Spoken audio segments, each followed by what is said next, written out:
after that harrowing experience with the Mind Flayer and then the Hydra, you just back up against the wall and slouch down and just sit there, sort of numbly gathering your thoughts.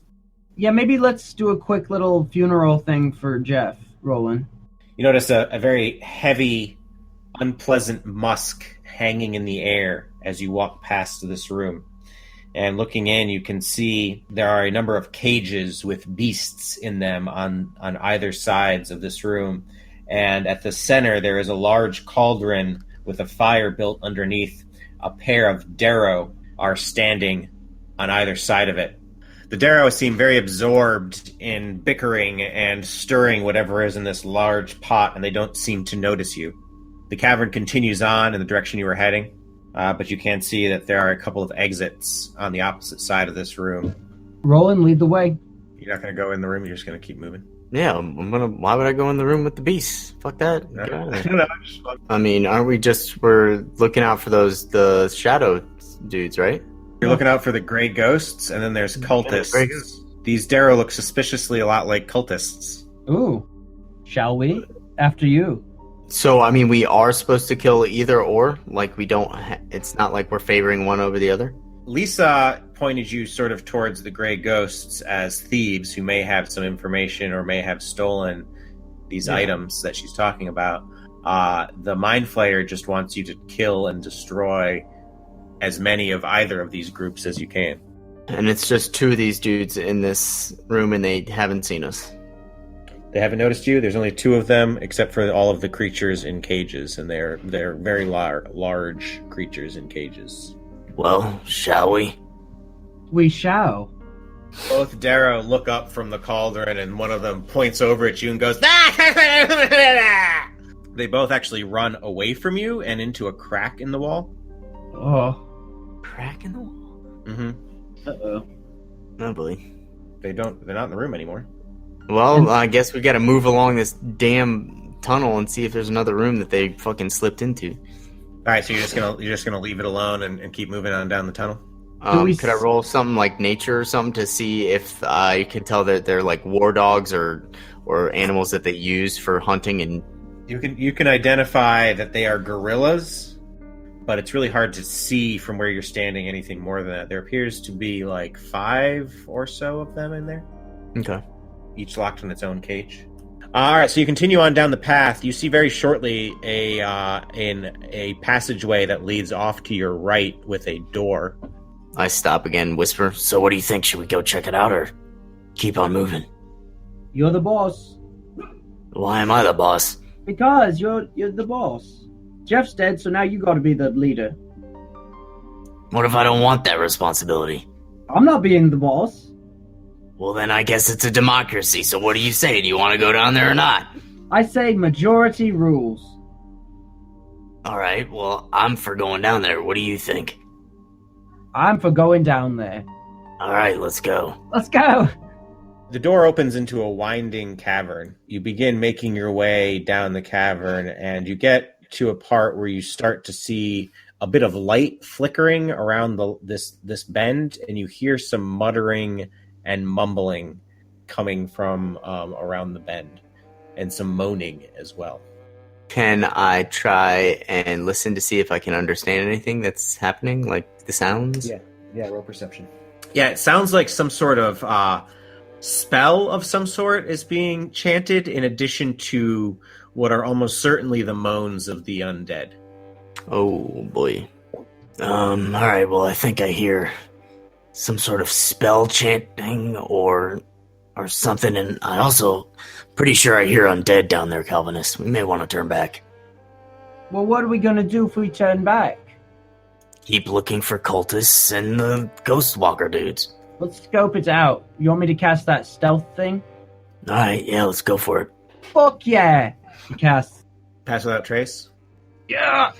Alrighty, so you sneak forward, trying to see what's going on, and you can see that that this cavern opens up and appears to drop off into a pit.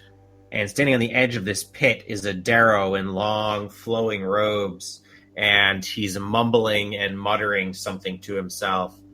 And you see as he's chanting this ritual or spell, you see creatures, dead bodies, are slowly raising themselves up off of the ground in this refuse pit, and are sort of shambling around. There's actually even a couple body parts, and a few small zombies shambling around this pit. It looks like you can skirt around back behind him if you want to avoid his attention and the attention of apparently his small army of zombie thralls.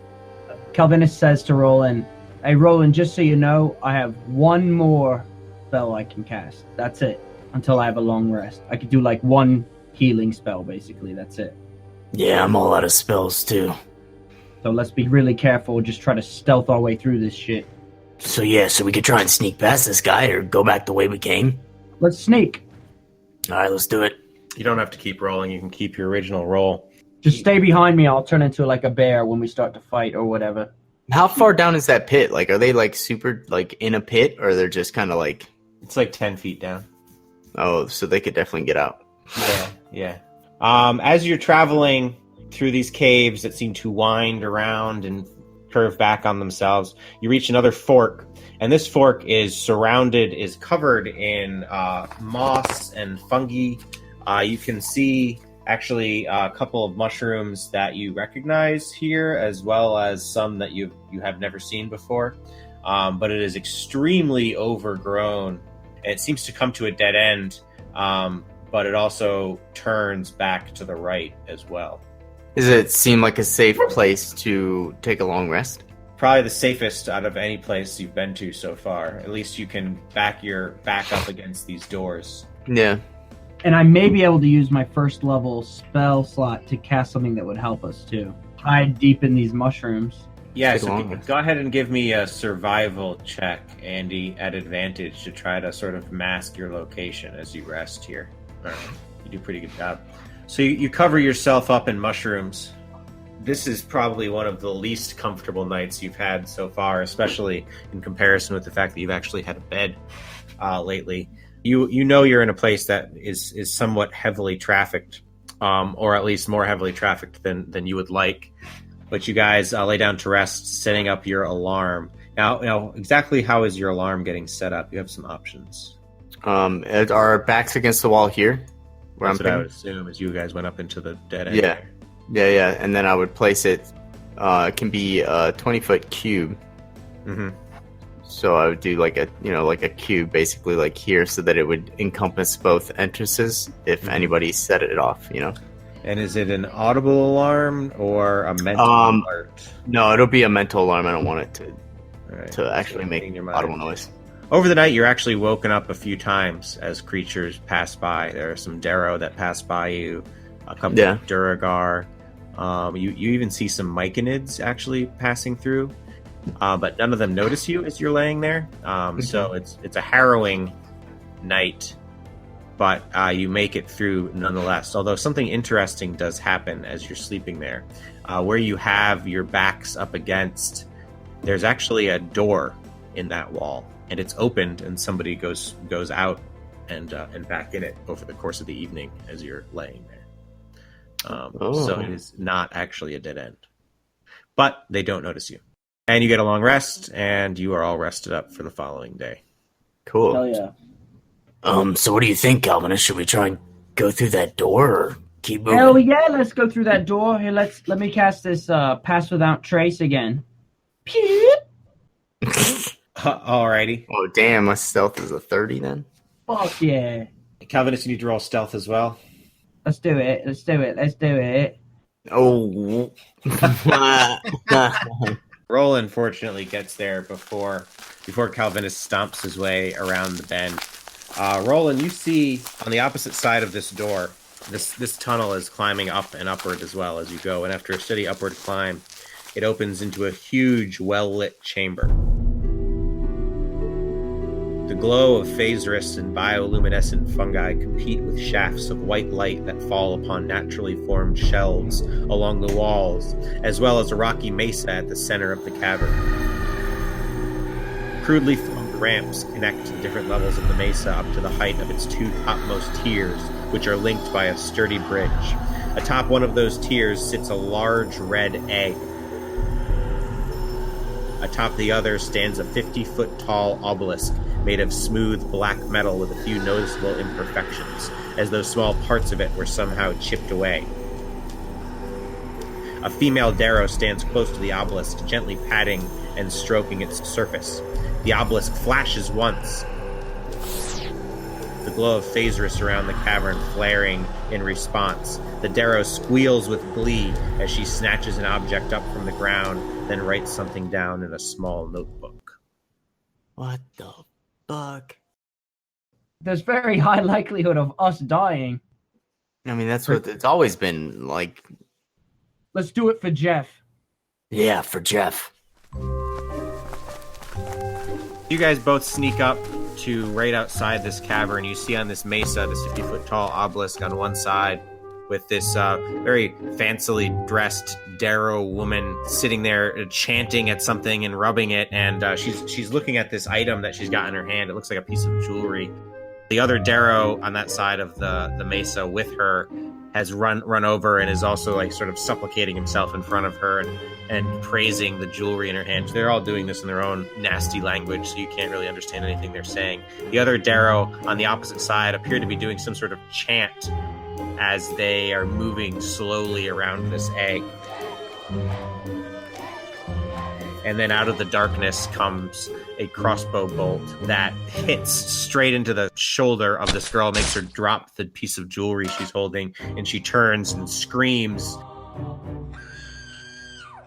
seeing Roland with his crossbow at the ready, and commands all of the other Darrow to attack. The Darrow begin running down these stairs and rushing towards you. And you see, like, doing a really bad impersonation of someone like what you would expect Bugs Bunny on Looney Tunes to look like if he's trying to sneak in plain sight, where he's like on tiptoes with his hands in front of him, making these like tweet, tweet, tweet, tweet, tweet, tweet noises. Is another Darrow, and he's like dressed like a ninja. And he was on the platform with the obelisk, and he sneaks towards the front and starts climbing down. And he gets right up next to Roland. Calvinus, the Darrow are moving in to attack. Get in front of Roland to block him from any of the Darrow.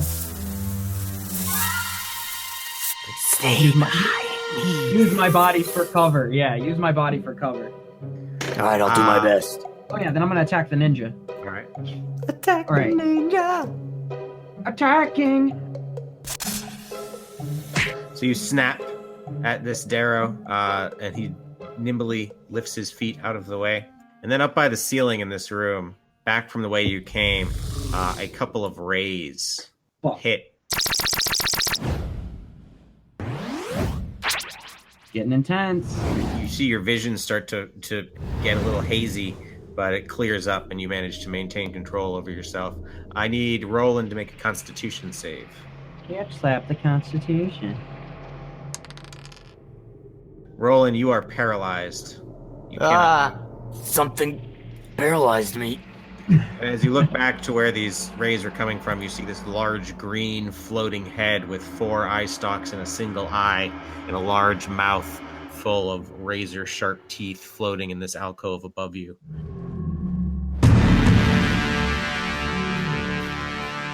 Not a beholder, a spectator. Fuck!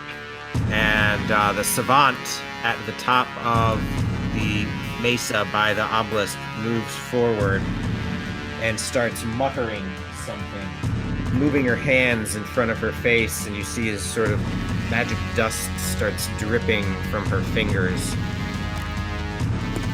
Her eyes grow heavy. The sleep is not enough to pull you under, and you both are still conscious. The Darrow continue rushing towards you. Oh yeah, I forgot to tell you, magic can't put me to sleep. I have advantage against charm as well. This thief in front of Calvinus and Roland attacks. So you take a total of 18 piercing damage. Reaches down and grabs your hair as your head is slumped and just pulls his knife along your throat, opening up a huge wound. He then looks over at Calvinus and thrusts his knife at the snake. This guy in front of you just basically pulled a wound open in Roland's neck from ear to ear as Roland lays there stunned. I'm going to attempt to constrict this guy. You snap out and he dodges out of the way. He is quick on his feet. This is not going well, Adam. We may need to book it. Take 14 necrotic damage as this ray begins to rot your snaky hide. And you are now paralyzed as well.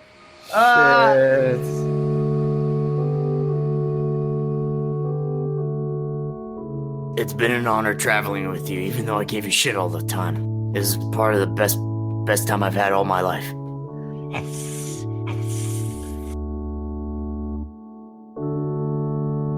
The savant continues to bark commands from on top of the mesa.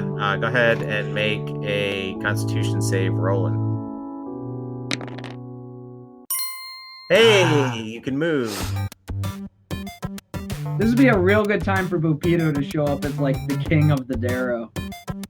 The thief continues attacking the snake.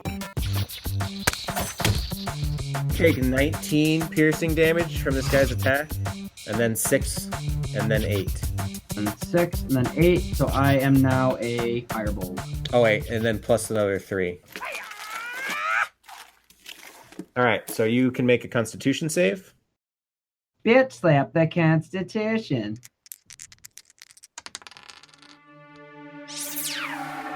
Another paralyzed ray hits you, Roland, but you shake it off.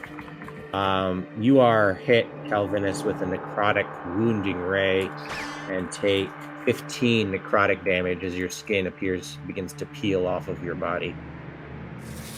Even though he's paralyzed, he starts just cracking up. The savant once again tries to put you to sleep. You are asleep. I can't, Max. I knew that, but she was too stupid not to know that. So she's up there stamping her feet now and like shouting. All right, so it is your turn, Roland. Calvinus is next to you, paralyzed. You are extremely injured.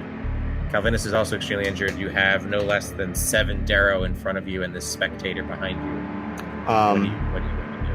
I pull a little pebble out of my pocket and I throw it at the ground. Ninja vanish. Nice. Turn to Calvinus and say, all right, I made the wrong decision. We got to get out of here, man. Your plan to go back up top and get help is probably our best chance of surviving down here. And yeah, I know. You don't have to gloat about telling me. Let's just get the fuck out of here, man. 2 Darrow attack. They both strike out as you attempt to leave, and you can only go 30 feet, right? So you get as far away as you can. The Darrow are confused in the fog cloud, but eventually one of them makes his way out, and he sees you, and he shouts and points, "Hey, he's over there!" Calvinus? I'm paralyzed. So you're still paralyzed. Does a 20 hit you? Yeah. You take 7 piercing damage. Okay. A 9 misses you, right? Oh no, 9 hits me. How is a 9 going to hit you? My AC is 7. How is your AC so terrible? My AC is 7 as a firebolt. Why? Your dex is 5? Yep. Everything's optimized so my wisdom's like super high. Holy shit. You're not wearing any armor. Yeah, firebolts don't wear armor. Well, you can wear armor. They're like opposed to it. 25 piercing damage. Alright, you're down. Roland, you don't really know what happened to Calvinus in that fog cloud. Shit. The spectator fires a couple of rays at you. So you're paralyzed. Fuck. And you take 6 damage. Make another Constitution save. Bitch slap the Constitution. Alright, you are no longer paralyzed. Surrounded by Darrow. Does 16 hit you? Yes. For 1 piercing damage. He comes up and just like spits on me. He's like, "Pah! Fuck you!" insulting you. Wow. Does a 7 hit you? No. But an 18 hits you, right? Yep. Make a strength save. Wow.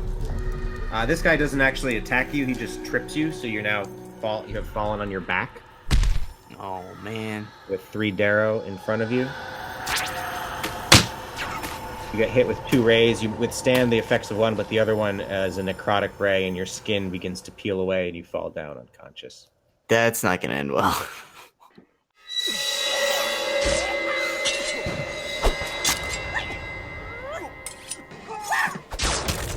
Yeah, so you were all fucking dead. Vicious mockery.